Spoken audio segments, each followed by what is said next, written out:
வணக்கம் நண்பர்களே. Class 10 CBSE எலக்ட்ரிசிட்டிங்கிற சாப்டரில் இப்போ ஓம்ஸ்லாம் டிஸ்கஸ் பண்ண போகிறோம்.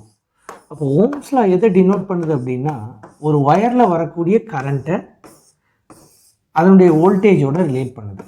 அப்போ ஹியர் இந்த ஒயரில் ஒரு பேட்டரியை இணைக்கிறீங்க. பேட்டரியினுடைய வோல்டேஜ் V. இதில் இருக்கக்கூடிய எலக்ட்ரான்ஸ் எல்லாம் ஒரே பக்கமாக ட்ரிஃப்ட் ஆகி இந்த ஒயரில் ஒரு கரண்ட் எஸ்டாப்ளிஷ் ஆகுது. பேட்ரி கனெக்ட் பண்ணாமல் அந்த ஒயரில் கரண்ட் வர்றதுக்கு வாய்ப்பு இல்லை. அப்போ current is directly proportional to voltage. அப்போ இதை ஈக்குவல் டு பண்ணிங்கன்னா ஒரு கான்ஸ்டன்ட் பயன்படுத்துவீங்க. இங்கே இந்த 1/Rங்கிறது தான் கான்ஸ்டன்ட். ஃபைனலாக நம்ம இதை அரேஞ்ச் பண்ணோம்னா இதுதான் ohm's law. V equal to IR இப்படி வரும். இதை எப்படி டிஃபைன் பண்ண நல்ல கவனிங்க. ஓம்ஸ்லாம் எழுதும்போது இப்படி எழுதணும். அட் கான்ஸ்டன்ட் டெம்பரேச்சர் இதுலேருந்தே ஆரம்பிங்க. ஏங்கிறது நான் கடைசியில் சொல்கிறேன். At constant temperature current flowing through this conductor is directly proportional to voltage across it's end. சரி, ஏன் கான்ஸ்டன்ட் டெம்பரேச்சர்னு ஆரம்பிக்கிறேன்னா, இதில் நான் பயன்படுத்தின இந்த 1/R அல்லது R அது கான்ஸ்டண்ட்டாக இங்கே இருக்கணும் அப்படின்னா சரௌண்டிங் டெம்பரேச்சர் மாறக்கூடாது. ரைட்? அதனால தான் இந்த வார்த்தையை சேர்த்து எழுதுகிறேன். So let me repeat what is Ohm's law. At constant temperature, current flowing through a conductor is directly proportional to potential difference across its ends of the conductor. Right. இப்போ இதை வச்சு நம்ம ரெசிஸ்டன்ஸை நம்ம ஃபார்ம் பண்ணோம்னா ratio between voltage and current. இதனுடைய unit பார்த்தீங்கன்னா ohm. What is ரெசிஸ்டன்ஸ்னு கேட்டால் இதையும் எழுதலாம். Ratio between voltage and current, it's unit is ohm. சரி, ஜென்ரலி இந்த ஃபார்முலாவில் வியும் ஐயும் வந்தாலும் இந்த R எதையெல்லாம் டிபெண்ட் பண்ணுதுன்னு சொல்லி இதுக்கு அடுத்து வருது. ஆல்ரெடி ஒரு டிபெண்டிங் ஃபேக்டர் சொல்லி தந்துட்டோம், டெம்பரேச்சர். இது இல்லாமல் 2 ஃபேக்டர் இருக்குது. அது என்னென்னா லென்த் அண்ட் ஏரியா. அப்போ ஒரு ஒயர்னுடைய லென்த்தை பொறுத்து அதனுடைய ரெசிஸ்டன்ஸ் அமையும், ஏரியாவை பொறுத்து அதனுடைய ரெசிஸ்டன்ஸ் அமையும். அது எப்படி ரிலேட் ஆகுதுங்கிறது எனக்கு சொல்லிட்டோம். Directly proportional to length and inversely proportional to area. இப்போ இதை ஈக்குவல் டு பண்ணுறீங்க. அப்போ ஒரு கான்ஸ்டன்ட் வரும். இந்த கான்ஸ்டன்ட்டுக்கு பேர் ரோ. இதை என்ன சொல்லுவாங்க அப்படின்னா ஸ்பெசிஃபிக் ரெசிஸ்டன்ஸ்னு சொல்லுவாங்க. Sometimes we even call them as resistivity அப்படின்னு சொல்லலாம். அப்போ ரெசிஸ்டிவிட்டிங்கிறது என்ன, அது எப்படி ரெசிஸ்டன்ஸ்ல இருந்து மாறுபடுது இப்படி சொன்னோம்னா, சரி, இங்கே 3 ஒயர் வேற வேற லென்த்து. இது காப்பர், இது சில்வர், இது maybe iron. Cross sectional area ஒன்று, லென்த் வேற. இப்போ இதில் ஒரே அளவு கரண்ட் அளவு பண்ணிங்கன்னா அந்த ஒயர்னுடைய ரெசிஸ்டன்ஸை நீங்கள் மெஷர் பண்ணி பார்க்கும்போது மாறி காட்டும். ஏன்னா உங்களுக்கு ரெசிஸ்டன்ஸ் லென்த்தை பொறுத்து அமையுது. அப்போ இதில் எது லென்த்து கம்மியாக இருக்கோ அதுதான் நல்ல கண்டக்டர்னு நம்ம டிசைட் பண்ணலாம். ஸோ லென்த்தை பொறுத்து மாறி நம்ம சில்வரை டிசைட் பண்ணுறோம். இப்போ இது அப்படியே உல்டாவா இப்போ மாற்றுவோம். இது அயன், இது வந்து சில்வர், இந்த லென்த் அதிகமாக உள்ளது வந்து மேபி காப்பர். இப்போ நீங்கள் ரெசிஸ்டன்ஸ் போட சொன்னீங்க அப்படின்னா இந்த 3க்கு இடையில 3 வயசு இல்லையா, அயன், சில்வர், காப்பர். இதில் எது லென்த் கம்மியாக இருக்கோ அதானே உங்களுக்கு ரெசிஸ்டன்ஸ் காட்டும். அப்போ இப்போ நீங்கள் அயன்பீங்க. அப்போ நமக்கு லேசாக கன்ஃபியூஸ் ஆகும் எதுதான் உண்மையிலே நல்ல கண்டக்டர் அப்படின்ட்டு.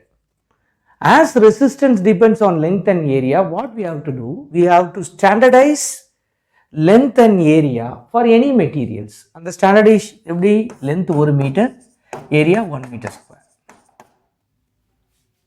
அப்போ இப்போ இந்த ரெண்டும் ஒன்று ஆயிடுச்சுன்னா R பிகம் ரோ. அப்போ ஒரு மெட்டீரியல் 1 மீட்டர் லென்த்தில் 1 மீட்டர் ஸ்கொயர் கிராஸ் செக்ஷனில் என்ன ரெசிஸ்டன்ஸ் காட்டுமோ அதுதான் ஸ்பெசிஃபிக் ரெசிஸ்டன்ஸ். ஒரு பர்டிகுலர் மெட்டீரியலுக்கு அது மாறவே மாறாது. ரைட்? பிகாஸ் அதை நம்ம ஸ்டாண்டர்டைஸ் பண்ணி அந்த ரெசிஸ்டன்ஸ் கண்டுபிடிக்கிறோம். அப்போ சில்வருக்கு ஒரு வேல்யூ, காப்பருக்கு ஒரு வேல்யூ, அயனுக்கு ஒரு வேல்யூன்னு இருக்கும். அந்த அடிப்படையில் நம்ம மெட்டீரியல்ஸை கிளாஸிஃபை பண்ணுவோம். எதுக்கு லோ ரெசிஸ்டிவிட்டி இருக்கோ அதுதான் குட் கண்டக்டர். அது உங்கள் புக்கில் பார்த்தீங்கன்னா ஒரு டேபிள் கொடுத்துருப்பாங்க. அதில் probably silver have a very low resistivity, so that's a good conductor. Right? Fine. இப்போ நம்ம பார்த்த அந்த ரெசிஸ்டன்ஸை பேஸ் பண்ணி சில மாடல் சம்ஸ் எப்படி நமக்கு வரலாம், அதை எப்படி சமாளிக்கிறதுன்னு சொல்லித்தரேன். இந்த மாதிரி ஒரு கிராஃப் கொடுப்பாங்க. இதில் வோல்ட் வந்து எக்ஸ் ஆக்சஸ்லையும் கரண்ட் வந்து ஒய் ஆக்சஸ்லையும் இருக்குது. இந்த கிராஃபை வச்சு நம்மளை ரெசிஸ்டன்ஸ் கண்டுபிடிக்க சொல்கிறாங்க. இப்போ ரெசிஸ்டன்ஸ் ஃபார்முலா என்ன? R = V/I as per Ohm's law. இப்போ இதில் நீங்கள் ஒன்றும் இல்லை, ஸ்லோப் எடுத்தால் போதும். ஸ்லோப்புங்கிறது y/x ஜென்ரலாக. இல்லை உங்களுக்கு அந்த அமையலை அப்படின்னா ஃபார்முலா படியே போயிருங்க. இப்போ இதில் இந்த 2 லைன் இதான வீக்கான வேரியேஷன். அப்போ எப்படி வரும்? 2 - 1. சரிங்களா? நான் இதில் ஒரு லைன் போட்டு அதை எடுத்து நீங்கள் எது வேணாலும் எந்த இது வேணாலும் எடுத்துக்கலாம். அப்போ 2 - 1. இங்கே அதே மாதிரி ஐயில் போனீங்கன்னா 0.2 - 0.1. அப்போ என்ன வரும்? 1/0.1ன்னு வரும். அப்போ தட் இஸ் 10 Ω. அப்போ இதில் answer 10 Ω. You go for any 2 points, ஏதாவது 2 பாயிண்ட்ஸ் கடையில் எடுத்துக்கிட்டு ஸ்லோப் கண்டுபிடிக்கணும். ஜென்ரலாக அது y/x, பட் இங்கே மாறி வர்றதுனால ஃபார்முலாவோட மேட்ச் பண்ணிக்கிட்டேன். இதை வேணால் நீங்கள் வேணால் ΔV/ΔIன்னு கூட எடுத்துக்கலாம். Change in voltage by change in current. ஏதாவது 2 பாயிண்ட்ஸ் கடையில் கண்டுபிடிங்க, ரெசிஸ்டன்ஸ் வந்துடும். சரி, இது ஒரு மாடல். இது அதே மாதிரி VI கிராஃப் கொடுத்து இதில் எந்த ஒயருக்கு ஹை ரெசிஸ்டன்ஸ் ஆர் ரெசிஸ்டிவிட்டின்னு கேட்பாங்க. இப்போ இதை நீங்கள் எப்படி ஹேண்டில் பண்ணணும் அப்படின்னா, இதுலேருந்து என்ன பண்ணுங்கள், ஒரு டாட்டட் லைன் போடுங்க.